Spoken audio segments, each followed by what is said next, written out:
নমস্কার, আমি নিপবিথি আর cosy reads কর্নারে সকলকে স্বাগত। আজ যে বইটির রিভিউ নিয়ে এসেছি সেটি শীর্ষেন্দু মুখোপাধ্যায়ের লেখা ভীষণ জনপ্রিয় একটি লেখা গোসাই বাগানের ভূত অবলম্বনে করা কমিক্স। চিত্রনাট্য ও ছবি সুজয় বন্দ্যোপাধ্যায়। স্কুলের রেজাল্ট বেরোলো, বুরুন অঙ্কে পেয়েছে মাত্র 13। সর্বনাশা কাণ্ড, সবাই বেজায় ক্ষেপে আছে। বুরুন কার্যত এক ঘরে, টিয়ে পাখিটাও টিটকিরি দিতে ছাড়ছে না। এবার বুরুনের কি গতি হবে? ঘটনাচক্রে বুরুনের সঙ্গে দেখা হয়ে গেল নিধিরামের। তারপর কি হলো সেটাই মজার। শেষ পর্যন্ত কি হলো বুরুনের? গোসাই বাগানে কি কাণ্ড কারখানা হলো?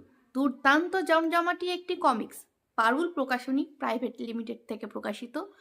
প্রথম সংস্করণ 2012, দ্বিতীয় পুনর্মুদ্রণ 2023। এই সংস্করণের মূল্য 300 টাকা।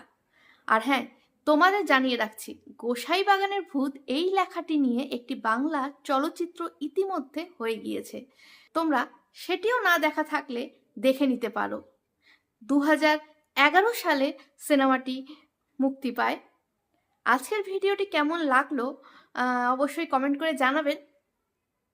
ধন্যবাদ।